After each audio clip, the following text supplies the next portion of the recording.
نحمده ونصلي ونسلم على رسوله الکریم السلام علیکم ورحمۃ اللہ وبرکاتہ۔ میں فقیر طارق محمود القاسمی النقش بندی الحنفی، ریکنسٹرکشن آف اسلامک تھاٹ۔ علامہ اقبال کی ایک بہت معرکۃ الآراء ایک چھوٹی سی تصنیف ہے، لیکن جتنے کم حروف اور الفاظ یہ تصنیف رکھتی ہے اس سے بہت بڑا سمندر ہے اس میں معانی کا۔ دیکھیں، کم سے کم الفاظ میں زیادہ سے زیادہ چیز کو ایکسپلین کرنا، اس کو انگریزی میں کہتے ہیں ان دا نٹ شیل۔ لیکن ہمارے نبی پاک صلی اللہ علیہ وسلم کو جو خصوصیت رب کریم نے عطا فرمائی، اور نبی محترم صلی اللہ علیہ وآلہ وسلم کی برکت سے ان کی امت میں کچھ ایسی پرسنالٹیز اللہ تعالیٰ نے پیدا فرمائی کہ جن کو یہ چیز عطا کی گئی رب کریم کی طرف سے نبی علیہ السلام کے توسل اور وسیلے سے، اور اس کو کہتے ہیں جوامع الکلم یا جوامع الکلم۔ اچھا، آج میں نے یہ پروگرام کیوں کیا؟ ریکنسٹرکشن آف اسلامک تھاٹ لے کر کیوں آیا؟ دین کے اوپر یا دین کو بدنام کرنے کے لیے جس طریقے سے میں نے ایک ویڈیو پہلے بنائی تھی، ہائبرڈ اٹیک آن اہل سنہ والجماعہ، ٹھیک ہے نا؟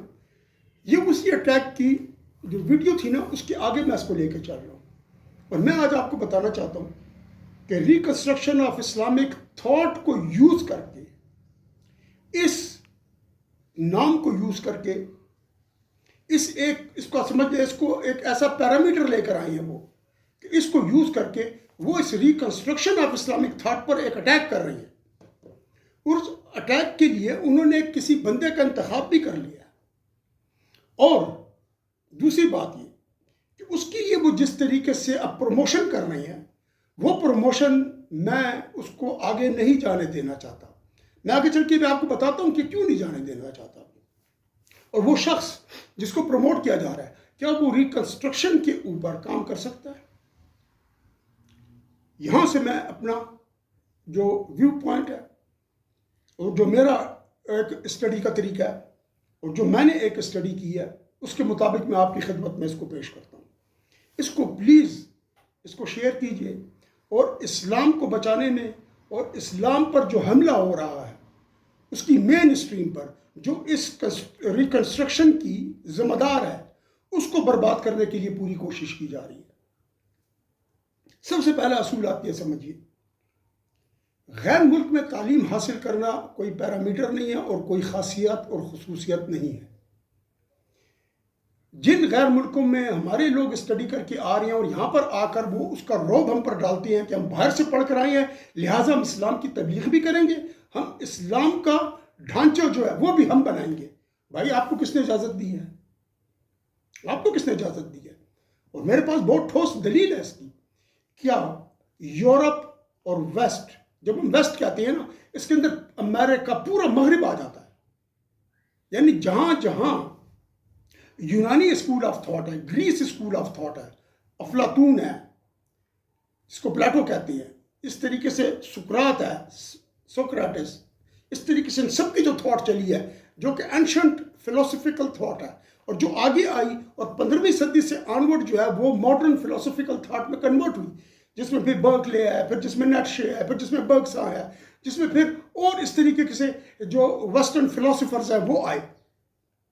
ٹھیک، جب وہ لوگ اپنے ویسٹ کو ٹھیک نہیں کر سکے، آج وہاں پر ہومو سیکسولیٹی ہے، ٹھیک، وہاں پر سب کچھ لیسبینزم ہے، وہاں پر LGBT ہے، وہاں پر اور ہر قسم کی گندگی ہے، شیطان کو پوجنے کے والے سیٹینک جو ایک سیکٹ ادھر موجود ہے جس میں شیطان کی عبادت کی جاتی ہے، یہ سب وہاں موجود ہے۔ وہ اپنی اس سائیکولوجیکل ریسرچ سے، اپنی اس سائنٹیفک ریسرچ سے، اپنی اس میڈیکل سائنٹیفک ریسرچ سے، اور اپنی سائیکولوجیکل ریسرچ سے، اور اپنی دیگر ریسرچ سے انہوں نے اپنے معاشرے کو کیا بہتر بنا لیا؟ یہ جواب میں نہ ہاں کہتا ہوں نہ کہتا ہوں، یہ جواب میں آپ کے پاس چھوڑ رہا ہوں۔ Put your efforts and get the answer. بہت واضح کر کے میں نے کیا کہ آپ منٹ کے اندر ہاں یا نہ خود کر دیں گے. اب آئیں آگے. آپ جب وہ نہیں کر سکے تو باہر کے ملک سے ایک پڑھا ہوا آدمی جس کو اب پروموٹ کیا جا رہا ہے کہ اس شخص کو آپ پکڑیں اور اس کی بات سنیں، کیا وہ علامہ اقبال کے کانسیپٹ کو، علامہ اقبال کی تھیوری کو، جس تھیوری کی بنیاد، یاد رکھیں آپ یہ بات کہ جب اسلامک اسکالر یا کوئی بھی اسلامک فلسفر، ٹھیک، یا کوئی اسلامک صوفی تصوف کا آدمی جب وہ کسی تھاٹ کے اوپر کھڑا کرتا ہے ایک بلڈنگ کو، تو اس کا سارا مٹیریل وہ انڈیجنس جو اس کے ریسورسز ہیں وہاں سے حاصل کرتا ہے. کوئی سورس اس کے پاس باہر کا نہیں ہوتا، فورن سورسز اس کے پاس نہیں ہوتے. وہ اپنے سورسز کو لے کر ڈیولپ کرتا ہے اور اپنے سورسز سے وہ آگے جاتا ہے. انڈیجنس سورسز اس کے پاس ہوتے ہیں. اب جب ریکنسٹرکشن کی بات آئے گی تو اس سے پہلے ہم دیکھیں گے کہ علامہ اقبال صاحب نے یہ فلسفہ، یہ نظریہ، یہ تھیوری کب پیش کی. ان تھیوری کی بنیاد کن چیزوں پہ رکھی گئی؟ کیا اس میں کوئی فارن ایلیمنٹس تھے؟ کیا اس میں فارن سویلائزیشن، کلچر، اکنامک اور دیگر قسم کے کوئی کانسیپٹ ہمارے پاس تھے؟ یا سارے کے سارے انڈیجنس تھے اور سب کے سب کہاں سے اخذ کیے گئے تھے؟ وہ سورس کیا تھا؟ میں یہ بھی آپ کو بتاتا ہوں. اس طرف جانے سے پہلے ہم نے سب سے پہلے یہ دیکھنا ہے کہ کنسٹرکشن آف اسلامک تھاٹ کہاں پر سے شروع ہوئی. تبھی تو ریکنسٹرکشن آئے گا نا. علامہ صاحب نے یہ 14ویں صدی عیسوی میں 1938 میں وہ فوت ہو گئے. یہ اس سے پہلے کی تھاٹ ہے جس کو علامہ اقبال صاحب نے پیش کیا اور اس کے اوپر انہوں نے کچھ چیپٹر بنائے اور ان چیپٹرز کے اوپر وہ آگے چلے. اب ہم نے دیکھنا یہ ہے کہ وہ کنسٹرکشن آف اسلامک تھاٹ کیا تھی. ہم نے اس کا جائزہ لینا ہے.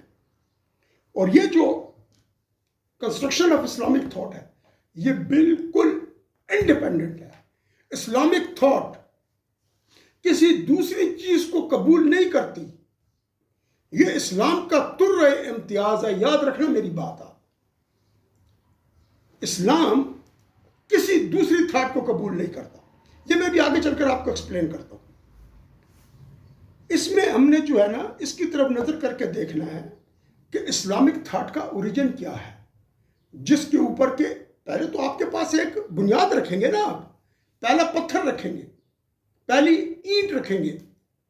جب وہ اینٹ ٹھیک رکھی جائے گی پوری عمارت ٹھیک ہوگی. یہ اینٹ جو رکھی گئی اس کے اندر تقریباً کافی زیادہ وہ ہیں جو فیکٹرز ہیں، اس کے پیرامیٹرز کافی زیادہ ہیں. لیکن میں ابھی جو آپ کو اس کے اندر بتا رہا ہوں نا، میں تقریباً ابھی آپ کو صرف 6 بتا رہا ہوں. اس کے بعد میں انشاءاللہ اس کے اوپر جو پروگرام کرتا جاؤں گا مزید آپ کو میں اسلامک تھاٹ اور ریکنسٹرکشن آف اسلامک تھاٹ، یعنی کنسٹرکشن آف اسلامک تھاٹ اور ریکنسٹرکشن آف اسلامک تھاٹ کے بارے میں بتاتا جاؤں گا. Number 1، origin of Islamic thought یہ کب ہوا؟ یہ پہلی ہے. Number 2، what were the parameters؟ اس کے پیرامیٹرز کیا تھے؟ جب یہ اسلامک تھاٹ ایوالو ہو رہی تھی اس کے پیرامیٹرز کیا تھے؟ پھر تیسری یہ پرسنل ایکسپیرینس کا اس میں کتنا بڑا ہاتھ ہے. اور پرسنل ایکسپیرینس کا جو ایک انسٹیٹیوشن تھا جس نے پرسنل ایکسپیرینس کی نگہداشت کی، جس نے پرسنل ایکسپیرینس کی دیکھ بھال کی، جس نے پرسنل ایکسپیرینس کو جہاں تربیت دی، جہاں اس کو سپورٹ کیا، وہیں پر اس کے لیے جو ایک ایوالومنٹ آپ جس کو کہہ لیں، ایولیوشن آپ جس کو کہہ لیں، وہ جو چیز ایوالو ہوئی ہے اس کے جتنے اصول آئے ان سب کو تحفظ دینے کے لیے جو ادارہ بنا اس ادارے کا نام تھا تصوف. ٹھیک. تیسری چیز ایولیوشن ہے، یعنی جس طریقے سے یہ بلڈنگ اوپر جاتی رہتی ہے اس کے اندر ہر ایک جز میں ایولیوشن اپنے اپنے حساب سے ہوتی رہتی ہے.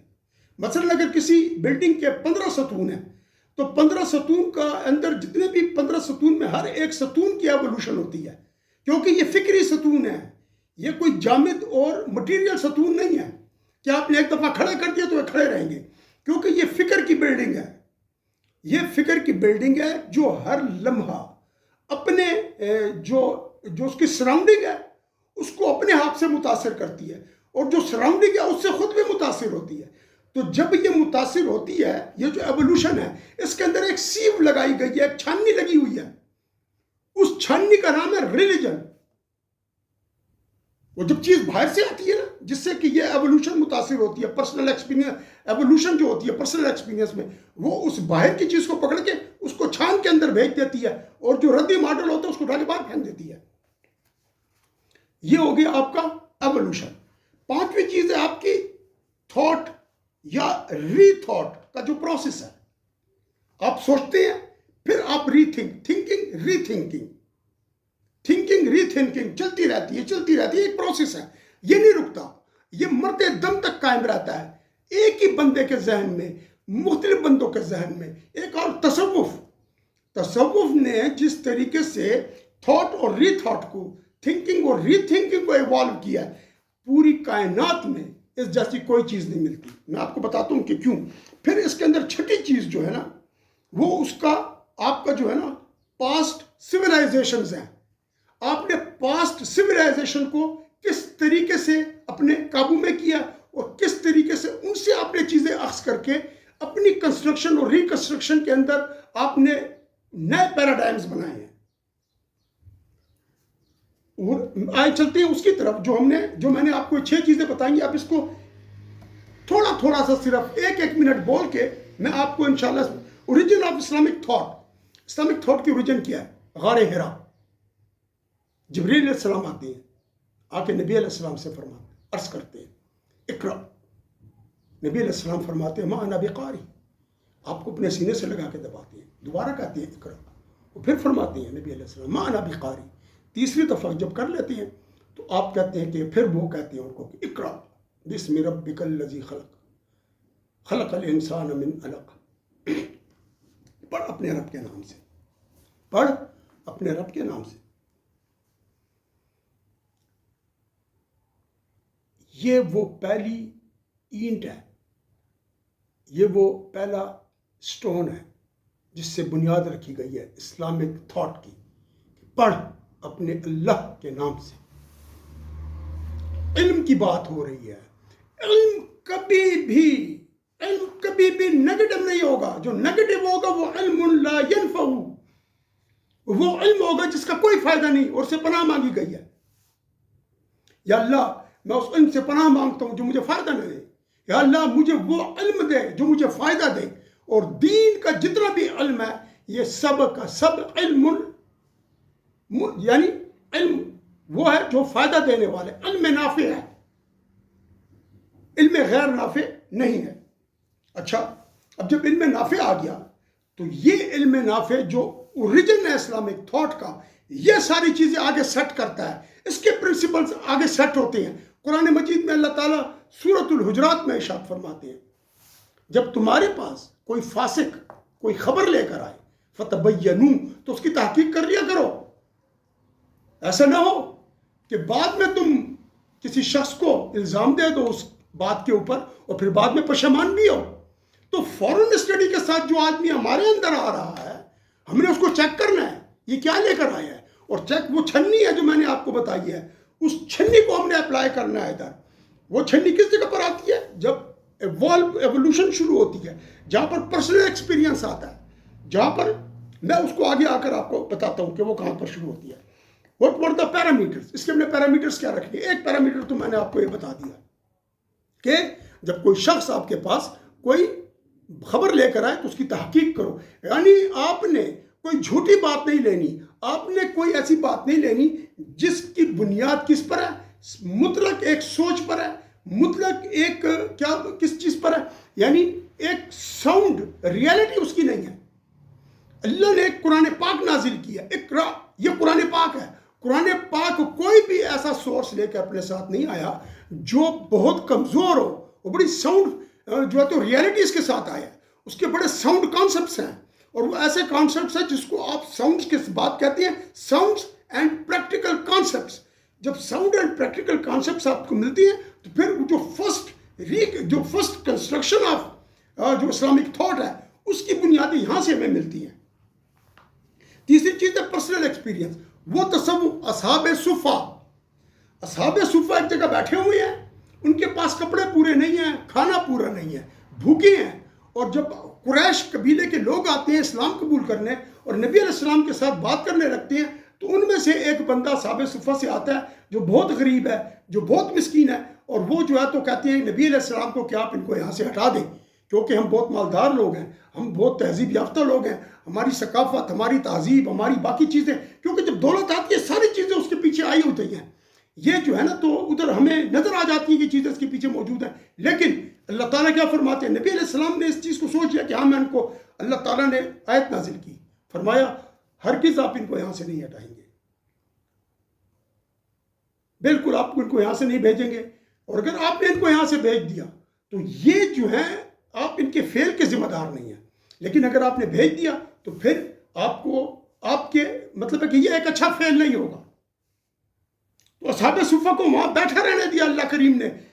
یہ اسلام کا وہ نظام ہے جو اوریجنیلٹی کو جانتا ہے، جو انسان کے جو کریکٹرسٹکس ہیں، جس میں صبر ہے، جس میں تقوی ہے، جس میں جو ہے تو تحمل ہے، جس میں پرہیزگاری ہے، جس کے اندر فاقہ کشی ہے، جس کے اندر روزے کا کانسیپٹ ہے، جس کے اندر اخلاص ہے، جس کے اندر سچی نیت ہے، جس کے اندر پیسے کی اور دنیا کے کسی بھی کانسیپٹ کی کوئی گنجائش نہیں ہے، جو پیسہ کمانے کو برا نہیں سمجھتا لیکن پیسے کو اصل بنانے کو بالکل اچھا نہیں جانتا۔